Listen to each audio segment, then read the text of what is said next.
আর আমাদের ওইখানে মুরব্বী ছিলেন, ইমাম সাহেব ছিলেন আপনাদের আজকের ডাক্তার শফিকুর রহমান সাহেব। তো ডাক্তার শফিকুর রহমান সাহেব আমরা একসঙ্গে নামাজ পড়তাম, 5 ওয়াক্ত নামাজ পড়তাম। আমাদের সঙ্গে 2-1 জন নামাজ পড়তো না। তো শফিক সাহেব এবং আমি মিলে ওদেরকে উদ্বুদ্ধ করতাম যে নামাজ কীভাবে পড়তে হবে। উনি খুব ভালো মশলা দিতেন, কথা বলতেন। যাই হোক, সব কিছু মিলে জেলের যে আমাদের দীর্ঘদিনের এই যে অত্যাচার নির্যাতনের কাহিনী, এটা যদি আমি বলতে থাকি এরকম বই জমে যাবে। এটা আসলে কোনো রাজনৈতিক আলোচনার মধ্যে এই আলোচনাটা না, তবে ফ্যাসিবাদের বিরুদ্ধেই আমাদের আলোচনা। যদিও এখানে আমাদের জামাত ইসলামীর সকল নেতৃবৃন্দ যারা জেলে দীর্ঘ সময় মোকাবেলা করেছেন, জেলবন্দি ছিলেন, অত্যাচারিত, নির্যাতিত, এক কথায় মজলুম। তো উপস্থিত এটিএম আজহারুল ইসলাম সহ সম্মানিত অতিথিবৃন্দ, সুধীমণ্ডলী, আসসালামু আলাইকুম রহমতুল্লাহ বারাকাতুহু। আমি সবসময় তো রাজনীতি নিয়ে খুব ব্যস্ত থাকি এবং আমার ছাত্র জীবন থেকেই। যখন হাসিনা বিরোধী আন্দোলন ছিল তখন একদিকে পালিয়ে থাকতাম, আরেকদিকে পালানো অবস্থায়ও প্রোগ্রাম করা, অর্গানাইজ করা, ওই ব্যস্ততার মধ্যে দিয়ে আমার জীবনটা এখনো একইভাবে চলছে। আমার দল বাংলাদেশ জাতীয়তাবাদী দল, একদিকে দলের কর্মকাণ্ড, আরেকদিকে সরকারের এই মুহূর্তে গুরুত্বপূর্ণ দায়িত্বের কারণে আরও বেশি ব্যস্ত সময় আমাকে কাটাতে হয়। আমি বরাবরই কখনো একটা বই লিখব এই সুযোগটা পাই নাই। কতবার জেলে গিয়েছি, কতবার ডায়েরিতে পরোয়ার ভাইয়ের মতো এইভাবে নোট করেছি। ওনার যেরকম লেখা হয়েছে আমার লেখা হয় নাই। আমি এখন যেই 2-4টা কথা বলবো, ইচ্ছা করলে এই কথার থেকেও একটা বই লেখা যাবে। আমি এরশাদ বিরোধী আন্দোলন থেকে তখনই আমি একবার জেলে গিয়েছি, আর হাসিনার আমলে গিয়েছি। আমার আনুমানিক ধারণা 11, 12 বা 13 বার হবে, প্লাস মাইনাস, এর কম হবে না। সর্বোচ্চ আমি জেলে ছিলাম 6.5 মাস, আর সর্বনিম্নে ছিলাম আমি এই সর্বশেষ জুলাই আন্দোলনে। 25 জুলাই আমি গ্রেপ্তার হয়েছি, 6 জুলাই আমি বের হয়েছি, 6 আগস্ট, ওইটা জুলাই, 36শে জুলাই। হ্যাঁ, আমি 1 তারিখে 6 মাসের জন্য বাজার করেছি, আমি এবং ব্যারিস্টার আন্দারুল রহমান পার্থ, সিদ্ধান্ত নিয়ে, টাকা একদম পিসির টাকা দিয়ে। ইলেকট্রিক চুলা পর্যন্ত কিনেছি, এটা কি লাগবে 6 মাসের জন্য সব কিছু কিনে রেডি। কারণ 1 তারিখও মনে হয় নাই যে আমরা সবাই মিলে আন্দোলন করে এই যে ফ্রাঙ্কেনস্টাইন পদ্ধতিতে যিনি দেশ শাসন করেছিলেন, এটা ভয়ঙ্কর শাসক হাসিনার হাত থেকে আমরা রক্ষা পাব। সম্পূর্ণ আল্লাহর হুকুম। 5 তারিখে যখন রেডিওতে শুনলাম যে হাসিনা উড়াল দিয়েছে, পালিয়ে গেছে, তখন আমরা একজনে আরেকজনকে আলিঙ্গন করলাম চোখের পানি দিয়ে। 5 তারিখ ভোরবেলায় আমরা কয়েকজন মিলে কথা বললাম যে এত বৃষ্টির মধ্যে সবাই কি আসলে জড়ো হইতে পারবে? ঠিক 10:30, 11:15 যখন রৌদ্র দেখলাম, আমরা জেলখানায় বসে একটু আশার আলো পেলাম যে না, আমার ছাত্র ভাইয়েরা, দেশবাসী সবাই একত্রিত হবে এবং আজকে না হোক, আজকের কথা তো আর বলি নাই 5 তারিখে, যে কোনো সময় হাসিনার বিদায় হতেই হবে, কারণ সবাই ঐক্যবদ্ধ হচ্ছে। এবং এর আগে প্রতিদিন যেভাবে লাশের পর লাশ, খুনের পর খুন, আমার লক্ষ্মীপুরে আমি 4 তারিখে, আমার লক্ষ্মীপুরের 4 তারিখে আমি জেলখানা থেকে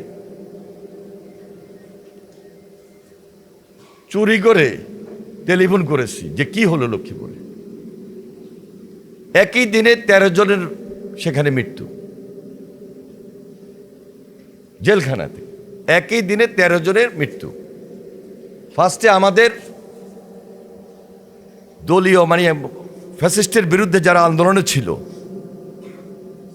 তারা হলো 8 জন, এবং এর পরবর্তীতে ওই যে গডফাদার তাহের তার বাড়ি ঘেরাও দিয়ে চারপাশে আগুন যখন জনতা লাগিয়ে দিল, ওই আগুনের মধ্যে পড়ে মারা গেল 6 জন কি 7 জন, তো সব মিলে 13 জন নাকি 14 জন, 13 জন সহ।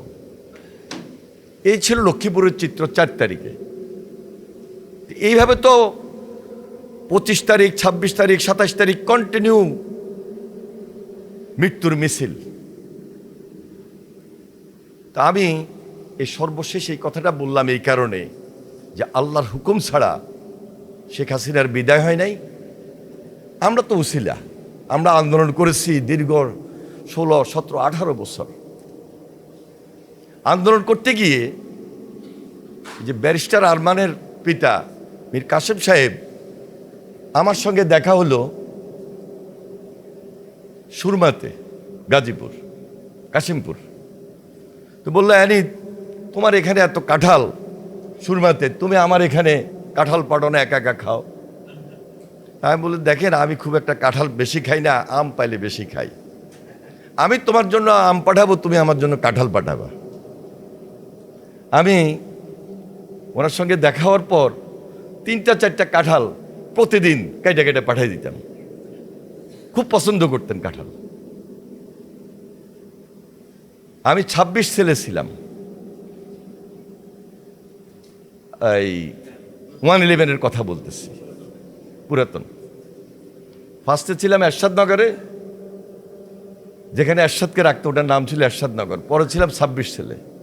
তা আমাদের আজকের প্রধানমন্ত্রী জনাব তারেক রহমান তখন জেলে। তা আমরা তো তখন ওনার সঙ্গে দেখা করা তো আমাদের জন্য কঠিন ছিল, দেখা করতে দিত না। লুকিয়ে আমরা দেখা করতাম, লুকিয়ে আমরা তার পাশে যাওয়ার চেষ্টা করতাম।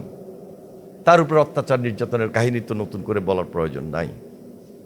এখনো তিনি প্রাইম মিনিস্টার, কিন্তু ওই যে অত্যাচার নির্যাতনের চিহ্ন নিয়েই চলছেন।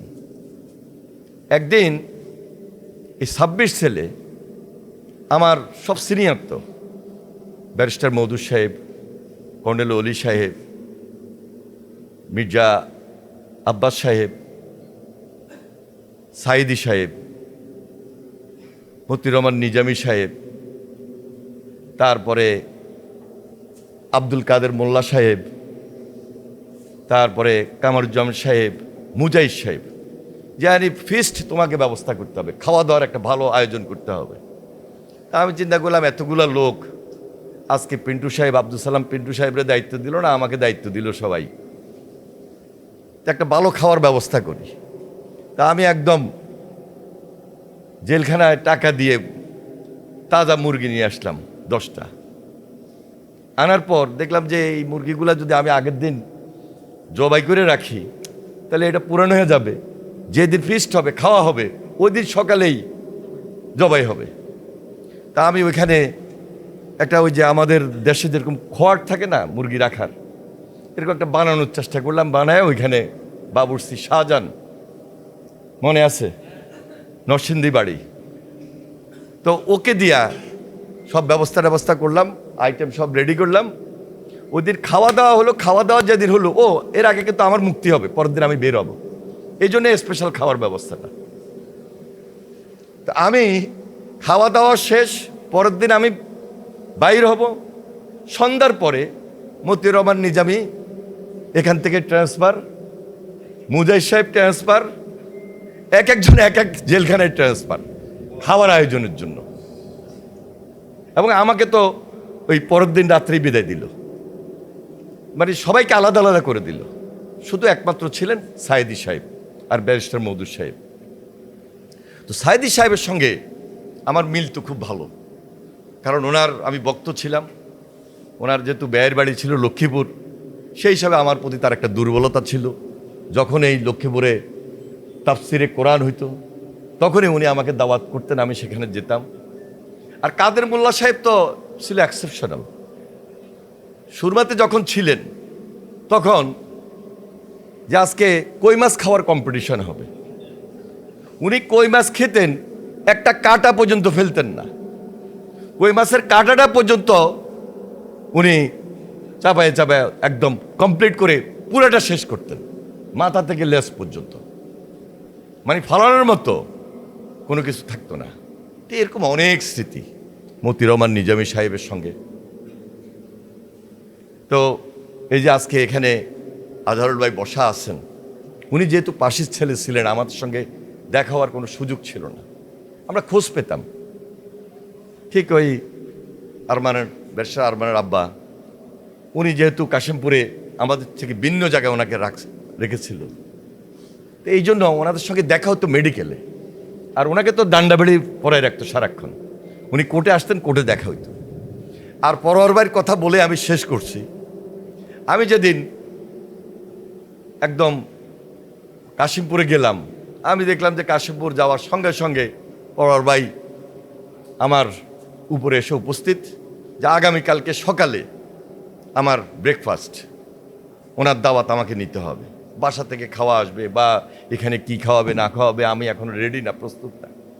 তো পরের দিন সকালে ওনারা আমন্ত্রণ রাখলাম, ওনারা আমন্ত্রণে উপস্থিত হলাম। আর আমাদের ওইখানে মুরব্বী ছিলেন, ইমাম সাহেব ছিলেন আপনাদের আজকের ডাক্তার শফিকুর রহমান সাহেব। তো ডাক্তার শফিকুর রহমান সাহেব, আমরা একসঙ্গে নামাজ পড়তাম, 5 ওয়াক্ত নামাজ পড়তাম। আমাদের সঙ্গে 2-1 নামাজ পড়তো না। তো শফিক সাহেব এবং আমি মিলে ওদেরকে উদ্বুদ্ধ করতাম যে নামাজ কীভাবে পড়তে হবে। উনি খুব ভালো মশলা দিতেন, কথা বলতেন। তো যাই হোক, সব কিছু মিলে জেলের যে আমাদের দীর্ঘদিনের এই যে অত্যাচার নির্যাতনের কাহিনী, এটা যদি আমি বলতে থাকি এরকম বই জমে যাবে। আর আমার রাজনৈতিক জীবনের বই যদি আমি লিখতে যাই, এটা লিখে শেষ করা যাবে না। আল্লাহর হুকুম 40 ঊর্ধ্ব হয়েছে। আমি 1980 সাল থেকে সরাসরি এই ছাত্র রাজনীতির সঙ্গে সম্পৃক্ত, প্রেসিডেন্ট জিয়ার সময় থেকে, ওনার হাত ধরে খাল কাটা কর্মসূচি থেকে। তো প্রেসিডেন্ট জিয়া যেহেতু একজন দেশপ্রেমিক নেতা ছিলেন, তিনি যে একজন মোমেন ছিলেন, ওই প্রকৃত মোমেনের পিছনে রাজনীতি করার সুবাদে আমি নিজে চেষ্টা করি তার আদর্শকে ধারণ করা। তার রাজনৈতিক দর্শন আমাকে উদ্বুদ্ধ করেছিল। বিদায় সর্বশেষ দেশনেত্রী বেগম খালেদা জিয়ার নেতৃত্বে আমার রাজনৈতিক উত্থান ছাত্র জীবনে। তা এখন পর্যন্ত অনেকেই বলে যে এখনও ছাত্রের মতোই লাগে, আপনার বয়স তো খুব একটা বেশি হয় নাই। তা আল্লাহর হুকুম সবাই দোয়া করবেন, আমরা যেন মিলেমিশে পার্লামেন্টে যেভাবে কথা বলি, বাইরে যেন সেটা রাখতে পারি। পার্লামেন্ট এবং বাইরের মধ্যে কিন্তু কিছুটা হলেও ডিফারেন্স আপনাদের মধ্যে আছে। প্রকৃতপক্ষে এই ডিফারেন্সটা থাকা উচিত না, কারণ ডিউ টু ফ্যাসিবাদের বিরুদ্ধে লড়াই সংগ্রাম আমাদেরকে চ্যালেঞ্জ দিয়ে করতে হয়েছে। পার্লামেন্টে সর্বশেষ 2008-এ যখন ছিলাম, তখন ওই প্রাইম মিনিস্টার ওখানে বসতো আর আমরা আমাদের বিরোধী দলের নেতার পিছনে বসতাম, এইভাবে আঙ্গুল দিয়ে বলতো তোকে দেখাই দিব। ওইটার প্রতিবাদও আমরা করেছি, হাসিনার কাছে মাথা নত করি নাই। তো যাই হোক, সবাই নতুনভাবে দেশটাকে গড়ব, এটাই তো আমাদের কাছে সাধারণ মানুষের আশা প্রত্যাশা। এই প্রত্যাশার জায়গা থেকে আমরা সবাই ঐক্যবদ্ধ থাকব। ধন্যবাদ সবাইকে। আসসালামু আলাইকুম ওয়া রাহমাতুল্লাহি ওয়া বারাকাতুহু। সম্মানিত সেক্রেটারি জেনারেলের 5টি বইয়ের মোড়ক উন্মোচন অনুষ্ঠানের সম্মানিত সভাপতি, উপস্থিত জাতীয় নেতৃবৃন্দ, সমবেত সুধীমণ্ডলী, সাংবাদিক বন্ধুগণ, আসসালামু আলাইকুম ওয়া রাহমাতুল্লাহি ওয়া বারাকাতুহু। একজন রাজনীতিবিদ যখন লিখেন, সে লেখার উপর মধ্যে তার আদর্শিক যে সৌন্দর্য আছে তার প্রভাব পড়ে। একজন রাজনীতিবিদ যখন লিখেন তখন দেশকে নিয়ে তার ভাবনা, স্বপ্ন এবং দেশকে আগামী দিনে কিভাবে দেখতে চান তিনি তার লেখায় সেগুলোর একটা ছবি আঁকেন। একজন রাজনীতিবিদ যখন লিখেন তখন তার পুরো জীবনের, ছাত্র জীবন থেকে আমাদের সেক্রেটারি জেনারেল ছাত্র রাজনীতি শুরু করেছিলেন, তিনি এমপি হয়েছিলেন, তিনি বাংলাদেশ জামাত ইসলামীর মতো একটি পার্টির তিনি সেক্রেটারি জেনারেলের দায়িত্ব পালন করছেন। তার যে দেশকে নিয়ে আকাঙ্ক্ষা, স্বপ্ন, অভিব্যক্তি, পর্যবেক্ষণ, অভিজ্ঞতা, তার লেখায় সেগুলার অবশ্যই সমন্বয় ঘটবে একজন সচেতন দেশপ্রেমিক নাগরিক হিসাবে, এটি স্বাভাবিক। আমি মনে করি যে আজকের এই মোড়ক উন্মোচন অনুষ্ঠানটি এটি রাজনীতিবিদদের জন্য একটি মেসেজ। বাংলাদেশ জামাত ইসলামের মতো একটা ব্যস্ততম পার্টির রেগুলার সাংগঠনিক এবং রাজনৈতিক কার্যক্রম পরিচালনা করার পরেও জেলের ভিতরে এবং বাইরে তিনি সময় বের করে লেখার দিকে মনোনিবেশ করেছেন। আমি তাকে সাধুবাদ জানাই, শুকরিয়া জানাই এবং আমি মনে করি যে এই মেসেজটি আমাদের জন্য খুবই গুরুত্বপূর্ণ, যে আমাদেরকেও দেশের জন্য, দেশের কল্যাণের জন্য, মানুষের জন্য, দেশকে এগিয়ে নেওয়ার জন্য, নতুন বাংলাদেশ বিনির্মাণের জন্য আমাদের তরুণ প্রজন্মকে গড়ে তুলতে হলে, জনগণকে সচেতন করতে হলে আমাদের লিখতে হবে। আমি আশা করি যে আজকের এই মোড়ক উন্মোচন অনুষ্ঠানের মাধ্যমে রাজনৈতিক নেতৃবৃন্দ লেখার ক্ষেত্রে আগ্রহ ফিল করবেন এবং আমি আশা করব যে আমরা সহ এখানে আমরা যারা আছি এবং যারা নেই সবাই আমরা আমাদের রাজনৈতিক ব্যস্ততার পাশাপাশি সাংগঠনিক ব্যস্ততার মধ্যেও লেখার দিকে আমরা মনোনিবেশ করতে পারলে আগামী দিনের নতুন বাংলাদেশ বিনির্মাণে এটা একটা বড় ধরনের মাইল ফলক হিসেবে কাজ করবে বলে আমি মনে করি। আজকে এই 5টি বই তিনি জেলখানায় যেটি লিখেছেন, আসলে পুরো সময়ে দীর্ঘ সময় জুড়ে বারবার পার্টির সেক্রেটারি জেনারেল হিসাবে, এই 20 বছরে সহকারী সেক্রেটারি জেনারেল হিসাবে এবং বিভিন্ন দায়িত্ব পালনকালীন সময়ে তাকে বারবার কারাবরণ করতে হয়েছে। আমার মনে হয় যে এই কারাবরণের স্মৃতি এবং বিভিন্ন সময়ে তার উপরে জুলুম নির্যাতনের একটা স্বচ্ছ ধারণা আমরা পাব। মূলত এই জেল, জুলুম এবং কারাস্মৃতি এটি বাংলাদেশের হাজারো এবং লক্ষ লক্ষ যারা নির্যাতিত, নিপীড়িত এবং কারাগারে যারা সময় কাটিয়েছেন, দিন কাটিয়েছেন, রাত কাটিয়েছেন, মানবেতর জীবনযাপন করেছেন, এই বইটি তার প্রত্যেকের জন্যই আমি মনে করি যে একটি পাথেয় হবে এবং প্রত্যেকের স্মৃতিকে নতুন করে তুলে ধরার জন্য, লেখনীর মধ্যে নিয়ে আসার জন্য এবং এটিকে জনগণের সামনে প্রকাশ করার জন্য একটা আগ্রহ প্রত্যেকেরই মধ্যে তৈরি হবে। এটি হচ্ছে বাংলাদেশের একটা যে চলমান 17.5 বছরের যে জুলুম, নির্যাতন, নিষ্পেষণ, স্টিম লড়ার যে প্রতিচ্ছবি, গুম, খুন, জেল, জুলুম, হুলিয়া, মিথ্যা মামলা, সেই প্রতিচ্ছবিটাই এই বইয়ের মধ্যে প্রকাশিত হয়েছে বলে আমি বিশ্বাস করি। আমি কথা লম্বা করতে চাই না।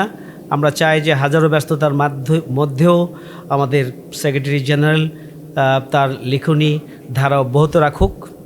আর আমরা যারা আছি এখানে এবং যারা অনুপস্থিত রাজনীতিবিদরাও এখান থেকে লেখার ব্যাপারে আগ্রহ এবং উদ্যোগ তারা নিক এবং আগামী দিনে আমরা যে প্রজন্ম আসছে, যে প্রজন্ম আছে, সেই প্রজন্মকে ধারণ করার জন্য সিনিয়রদের চিন্তা, দৃষ্টিভঙ্গি এবং তাদের স্বপ্ন, ভালো লাগা এবং নতুন দেশ বিনির্মাণে তাদের যে সামগ্রিক প্রচেষ্টা, এটা লিখনির মাধ্যমে তরুণ প্রজন্মের মধ্যে ছড়িয়ে পড়ুক এবং একটা স্মৃতিবন্ধন তৈরি হোক, সেই প্রত্যাশা ব্যক্ত করে লেখককে আমাদেরকে দাওয়াত দেওয়ার জন্য আন্তরিকভাবে কৃতজ্ঞতা জানিয়ে আমার কথা এখানে শেষ করছি।